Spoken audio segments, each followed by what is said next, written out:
What's going on, everyone? So Rich Paul says LeBron James is motivated to return to the Lakers next season. Now, LeBron James had all those talks about maybe I'm going to, retire and yada, yada. Nobody believed that.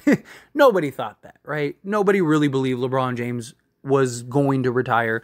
A lot of people were really upset that he even did that, kind of felt like he was just kind of manipulating the media to kind of distract from the Lakers being swept, which very likely was the case, right? I mean, would you rather them talking about you or in a way of like, is he really going to retire? Or would you rather them talk about you and like, hey, LeBron James just got swept? So I do understand that. I also said this when it happened. I said that I believed it was more of a pressure tactic for the Lakers, right? Like, if you guys don't get a solid core around me, I'll just retire. Right? Like if you don't, that's what LeBron has always done. He's always used contracts and stuff to strong arm the organization to not stand pat. Right? And I think that was a way for LeBron to kind of use his name and show like, hey, I don't care. I will retire tomorrow if I have to, if you don't do what you need to do. Right? And I do think that was part of it. But LeBron James should be very excited. There's a lot to be excited about.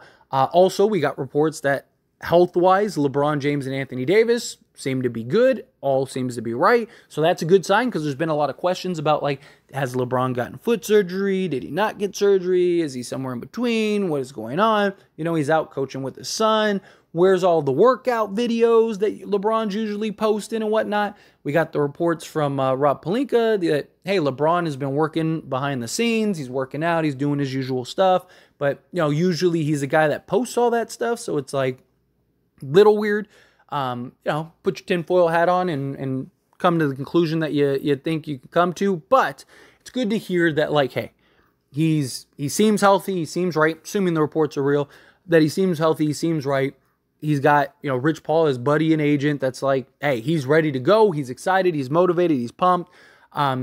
We got the reports that all the talk that the Denver Nuggets, specifically Mike Malone, has talked, has really kind of motivated and energized LeBron James, and he kind of wants to, put a foot somewhere with the Denver Nuggets. So I'm excited for that matchup. I would love to see that matchup in the playoffs, right, and just see a motivated LeBron.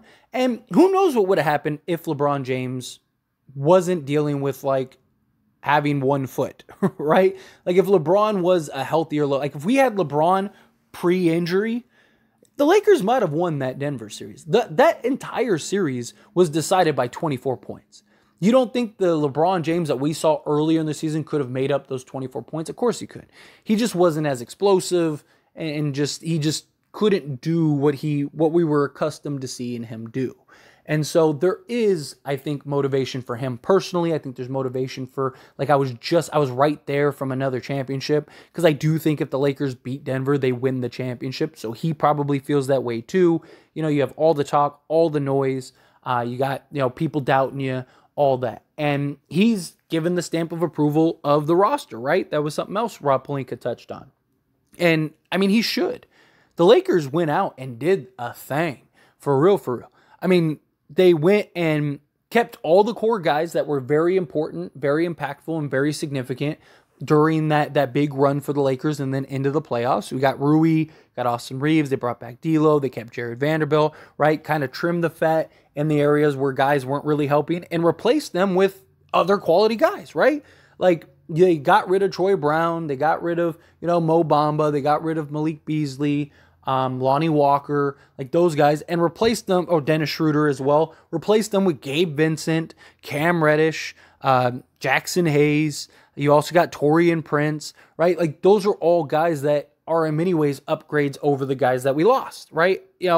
Maybe none of them are the elite level shooter that Malik Beasley can be, but you look at a guy like Taurean Prince, he still shoots 38%, and the difference is he can play defense, and he can play and guard multiple positions. He can play the 2 through 4 and guard all 3 of those positions. You can really say the same thing about Malik Beasley. Same thing with Cam Reddish. Guy 6'8", 6'9", good size, good strength, bit of a project, but he has a world of potential and could be a really solid guy.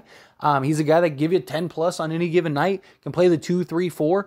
that really helps guard all those positions with his wingspan. He's got like a 7', 7'1" wingspan, something like that. He could even play small ball 5 if you needed to, like in a pinch. Not saying you should, but if you had to, right, in a pinch, he could do that.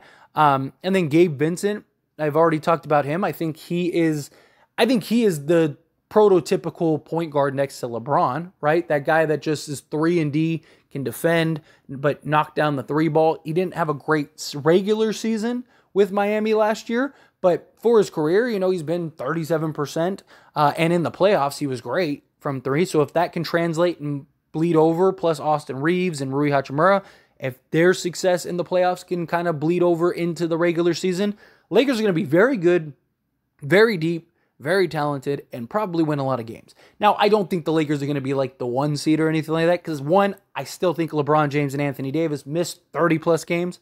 I also don't think the Lakers as a whole really care where they're seated, right? Like, I think the only thing that they care about is, one, avoiding the play-in, and 2, getting into a position where you're healthy, right? Getting into the playoffs and you're healthy.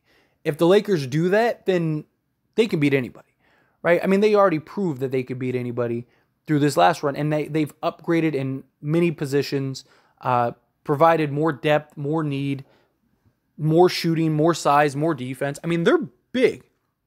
Their shortest guy is 6'3", and that's Gabe Vincent. Everyone else is 6'5" and above. And 6'3" for a backup point guard and Gabe Vincent is not something to frown at, right? Like, that's good size, especially for a backup point guard. And a guy that could come in and be a starter. They have a bunch of really just tradable contracts as well, right? So if something does rear its head at the trade deadline and it's like, oh, this makes sense, maybe you go make that trade. You got several pieces that are on reasonable contracts that could really help, right? Like, again, even Torian Prince, like Rui, if Rui ends up taking a step back and it's like, a team that might be interested in him, maybe go to move him. I'm not saying you should or they will or anything like that, but my point is that they have very easily tradable contracts. D'Angelo Russell waived his no-trade clause. It's not like your typical no-trade clause. It's more of like they have veto power on a type of trade, but it's because of the type of contract that he signed. The Lakers didn't give him a no-trade clause. It's just he can avoid it because it's detrimental to his future on future contracts, because if you end up trading him, then that team wouldn't get the bird rights. That's basically what that boils down to. And when you're talking about that, like, D'Lo, if he's great, keep him, right? I don't think the Lakers signed him with the intent to trade him. But if something does come up, or he is kind of an awkward fit and he just really isn't like fitting in the way that they need him to, or he, at times just gets played off the court or whatever, and you could find a reasonable trade, then that gives you ability to do that. The Lakers also maintain future flexibility. And LeBron James can opt out next year. So if the Lakers are close, right, then LeBron James could easily just opt out and, kind of maybe take a smaller salary to bring in another guy, or let's say they win, right? Maybe it takes a little bit less to bring everybody back for another year and give everyone little bumps and pay, so that way everyone feels comfortable, especially if he wins a chip, right? And Anthony Davis, can Anthony Davis stay healthy? If he can, then, LeBron can kind of get back. Like, Anthony Davis showed those flashes, right? He had those stretches where he looked like the best player on the planet. Defensively, he was. Like, Anthony Davis was just, he was him defensively for sure. It's just the offensive game. But the Lakers also got enough depth and offensive power now to where those nights that AD does have those just offensive nights, he can still just lock in defensively and still have success because you got enough talent around him to breed that success. Like, that helps a lot too. So, I mean, if you're LeBron, you should be motivated, right? Like, this might be the best front to back roster LeBron has ever had, right? Like, Miami had talent, no doubt about it, but it was very front loaded, very top heavy. Same thing with Cleveland, very front loaded, very top heavy. The 2020 team was very good, it had depth, but it wasn't legit like 13, 15 guys deep. Like, you had guys that could play in a pinch and stuff like that and were solid and had, some contributions, but it was pretty much just like these 7 guys, right? It was, Dwight, McGee, even though McGee was usually limited at times, Anthony Davis, LeBron, you had Caruso, Rondo, Kuz, right? You had like 7 or 8 guys realistically that were making an impact. Like, this roster legitimately has 13 guys, right? I mean, even the rookies have shown like that, hey, mate, these guys can play a little bit, right? Again, you're not going to lean heavy on them, but LeBron James and Anthony Davis shouldn't have to be playing more than 30 minutes a game. Now, maybe spots here and there, you're playing Boston or whatever, it's a tight game, you want to get this win. Sure, maybe LeBron plays 35 minutes that game, and AD plays 35 minutes that game.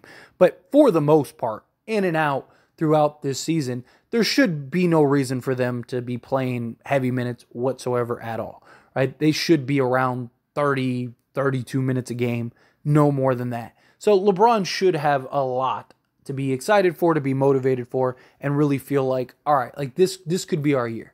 Because they were just in the Western Conference Finals, and they have the talent. They're going to have a full offseason, a full training camp, a full preseason, and then an entire regular season to figure this thing out, get right, get healthy, get into the playoffs.